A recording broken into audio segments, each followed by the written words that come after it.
too much, but we'll show the visual, which I think will be All right. really interesting. So who are you? And this is going to be the third part of our Involver series because we just did several other parts. And who are you? I'm Noah Horton. I'm the CTO and co-founder of Involver. And you're going to show us what Involver looks like and talk to us a little bit about the technology. And Precisely. excellent. Precisely.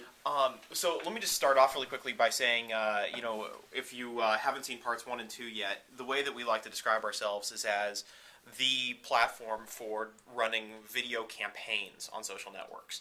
And like Facebook or exactly, Facebook. Are you on all of them, like High Five and MySpace, or do you focus mostly on we Facebook? have support for High Five and MySpace. Facebook is kind of where our emphasis is right now, but we're very much designed to support all the networks. The reason I just wanted to bring that up again as we start this video is, there's a big difference between being a video ad network and a video campaign platform.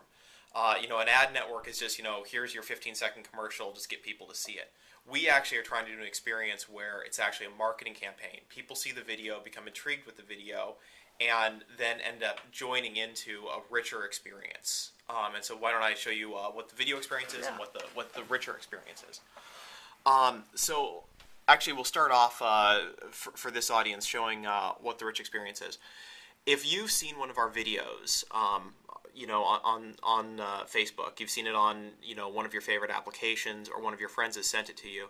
You watch the video and you come into our rich campaign experience, which is like this. This is actually a Facebook app. This is for the Takedown video series that was sponsored by the new Need for Speed game and the new Nissan 370Z. And so let me just show you what's in here. First thing, of course, is we've got our player. Well, actually, I won't have you sit through all of this. As all Need for Speed things do, it starts with the long introduction of not trying to drive like this at home. Yeah. But we'll come back to the video in a second. Actually, Right, keep just that muted. Playing. Yep. But let me just point out a couple of interesting things about this while we're looking at this.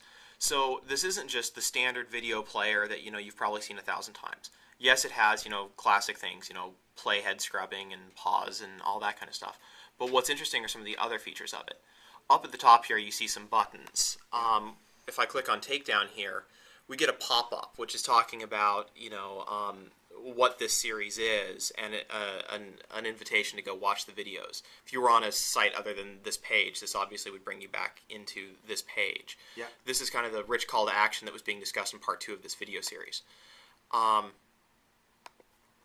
Closing. Sorry, my machine is. Oh, I actually clicked on the. Oh, I'm sorry. Actually, for this particular campaign, they want to drive people to YouTube.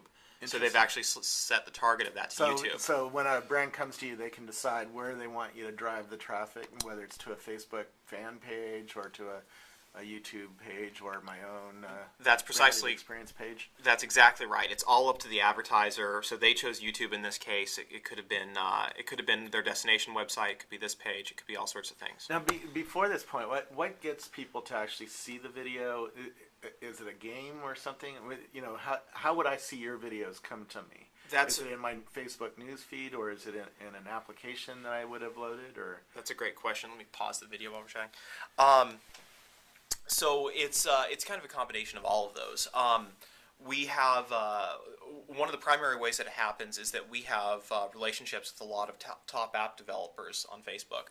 So what happens is there's a lot of experiences in apps where you've just done something like you've taken a quiz.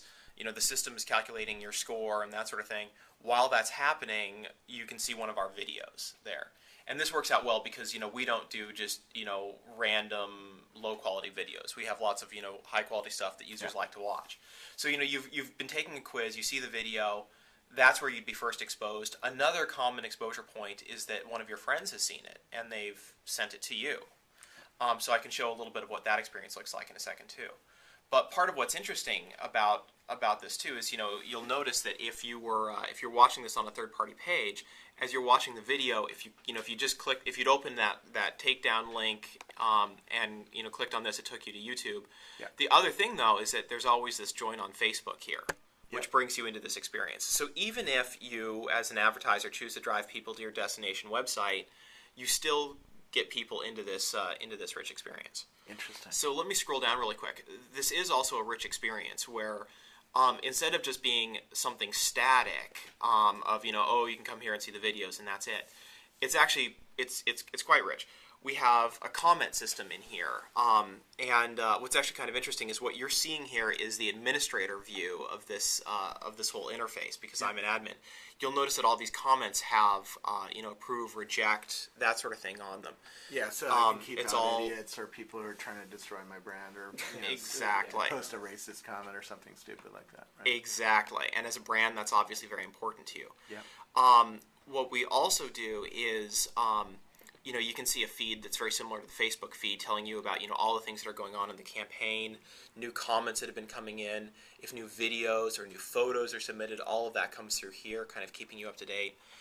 You're able to interact with other people in the campaigns, or you know, as you see somebody's comment or something like that, you can click on their photo, find out more about them, go to their Facebook profile, or we've got some interactions like, you know, sending stars and, you know, winking at people and that sort of thing, a little flirtatious element. What also ends up happening through this, and you know, our ability to comment, our ability for users to submit their own videos of the campaign, all of that is that there's actually a game element to it where you earn points and end up with a score in the whole thing, and that score is then evident down lower here. You can see where you rank in the worldwide list. I'm 326th. You can see inside of your own networks and amongst your friend groups. What's interesting about this as well is that this is coming back to that campaign element again, and this starts getting really interesting. I think we have one action now that'll earn you 200 points, but for the most part you get like 10 points or so per action. And you can see that like the number one person in this campaign has 38,000 points right now. So obviously, you know, a lot of people get very involved in this. And what that leads to is that you are able to actually, you actually get this kind of marketing street team out of this at the end of your campaign. So what happens now is, you know, Nissan has run this campaign. What they can now do is when they're ready to launch their next product, they know about all of these people who are hardcore enthusiasts for their brand. They know about, you know, they also just don't have, you know, the total list. They've got, you know, a ranked list. And so we've seen a lot of people do fascinating things with this. We've seen people do things like, we had a filmmaker who was trying to figure out where to run the first screenings for his movie. So he used our system and this mechanism to find out which locations in the world had the most enthusiasts. And so he chose to run them there. And then he would run contests inside of those particular networks using our infrastructure, where, you know, the top 10 people per point score got free tickets to the showing. He sold out every showing he ran as a result of it. And we've done that with other brands as well. You know, liquor companies who want to run parties in particular locations. Now these people are not paid, but they might get a prize here or there. Exactly. These are people who are purely motivated by their passion for your content or their passion for your brand. And those are exactly the sorts of people who you as a marketer want to connect with. And so this is a lot of what's really amazing is, you know, that we give you this ability to really, you know, select out, rather let your enthusiasts self-select themselves out of just the mass of people on Facebook. Yeah. Now, does the brand need to do anything, or you do everything? They just need to come up with a video that's 2 or 3 minutes long.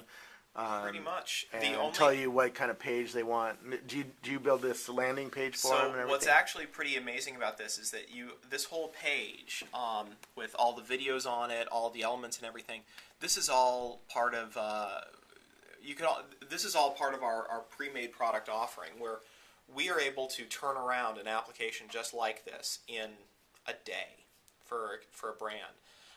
And that's with a high degree of customization as well. You can kind of think about this as being like a content management system, but for Facebook, where we're able to mix and match, you know, the different features you want enabled. Do you want sharing? Do you want photos? Do you want games? You know, what do you want? We can plug them all in there, and everything's, you know, already tested. It all works. When Facebook makes a change, you know that, you know, we're adapting to it. It's just, you know, a full-fledged, rich, dynamic Facebook experience just out of the box. We're already at the end of part 3. So in the next part, we're going to look at reporting and tracking. So. Okay.